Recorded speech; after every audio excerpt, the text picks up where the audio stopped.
He's the star of stage and screen, whose bubblegum music and boyish good looks sent teenage girls across the globe falling madly in puppy love. Now, 50 years on, the legendary Donny Osmond is swapping the bright lights of Las Vegas for London's West End. And we're going to speak to Donny. He's right here, much to the delight of Alice Beer, in just a moment. First, let's take a look at some of those highlights from his nearly 60-year career in show business. And he's here now. How Donny. lovely to see you. I just have to say something. Hats off to Alison. Alison, I love you for doing... I've got to try that one of these days. You should do it. Yes. It's supposed to be really good for you. Yeah. I love being back here. Guys, I'm having the time of my life. So this is the first time that you've done Panto. And I can't figure out why it's taken me so long. Maybe it took Michael Harrison to get me over here. What a great producer he is. Oh, my goodness, we're having the time of our lives.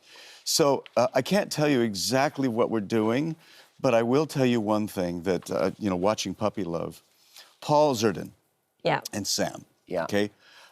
I do Puppy Love with Sam, and that's all I'm going to tell you because we are just laughing our heads off. Well, you're playing the wizard, aren't you? I am the wizard. I'm commanding all of this pyro on stage, and I do sing Crazy Horses. Crazy Horses! And...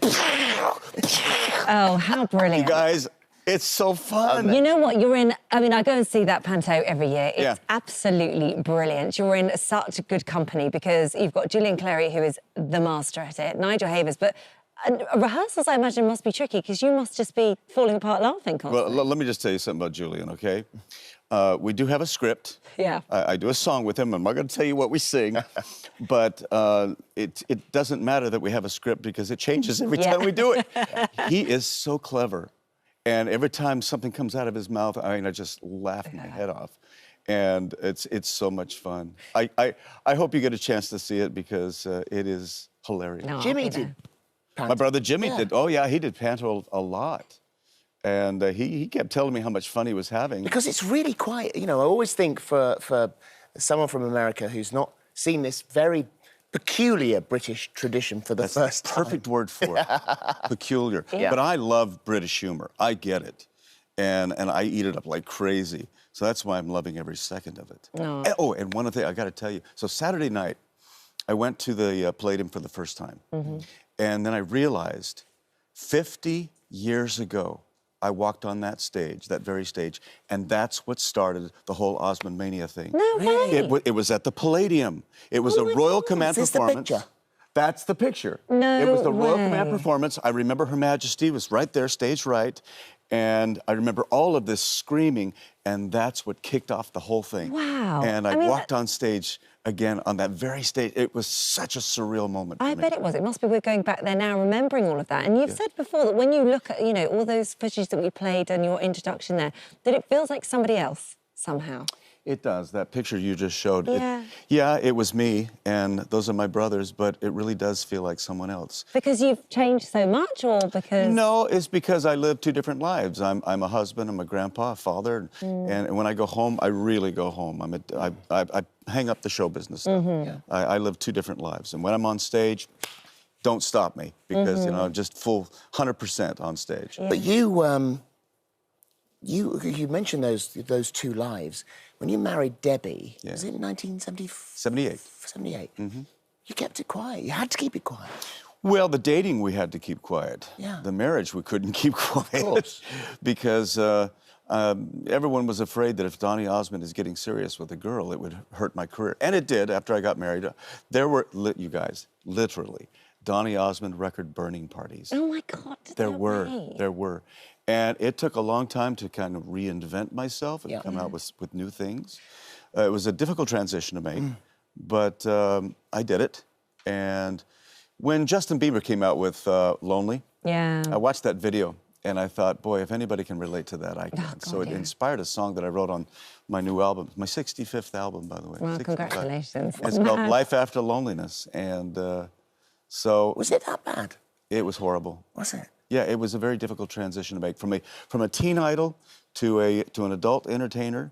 It's sometimes it depends on the generation you're talking to, because a lot of people remember me from the Puppy Love era. Now, I was the first masked singer in the I was the peacock. So to certain young people, I'm a peacock. To your grandchildren, you're a peacock. My grandkids even still call me to a peacock to this day. How you doing, peacock? Oh, I'm doing good. But that, I mean, it's sort of having that mask on. At one point, you even released a song that you didn't put your name to kind of get so people would, you know, would love the music but not necessarily know it was you. That was by accident, actually. Yeah. I had released Soldier Love here in the UK, and it was a marginal success or whatever. Yeah.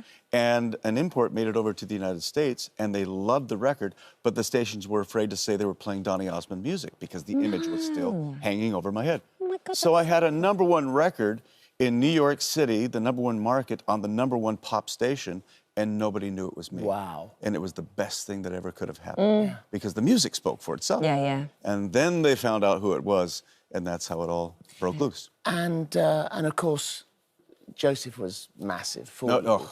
And you've got, there's another Joseph. Jack. Jack Yarrow. Yarrow. Jack Yarrow, who's, to me, you know, he's a perfect Joseph, you know, and I was so honored that Andrew Lloyd Webber picked me to be in the movie because I did that show 2,000 times over 6 years. And then, Sophie Isaacs is also in the show and plays the love interest with Jack. Yeah. She is amazing, amazing voice. This cast, you guys. Oh, I can't wait. I am so honored to be part of this Panto show, and I can hardly wait for it to start. We start Saturday. Yeah. 4th of December to the 9th of January. And I wish I could go Palladium. further, but I've got to get back to my residency in Vegas. Yes. I wanted to go longer than the January 9th, but I've got to get back. There you go. I mean, that's a high-value problem. It's a nice I have problem to to stop have. at the Palladium because I've got to go back to Caesar's Palace. Yes. Yeah. And it's a fun show, you guys. I put all 65 albums on the big screen, and anybody it's like 10 or 15 minutes of improv. Anyone in the audience can pick any song on any album, and we do it just like that. How brilliant. So the show changes every night. Which is nice for you as well. Listen, thank you. Enjoy Panto. It's going to be brilliant. Gonna As have I said, so much 4th of fun. December to the 9th of January. Thank you so much. Great to see you guys. Thank you. And Merry Christmas. Thank you.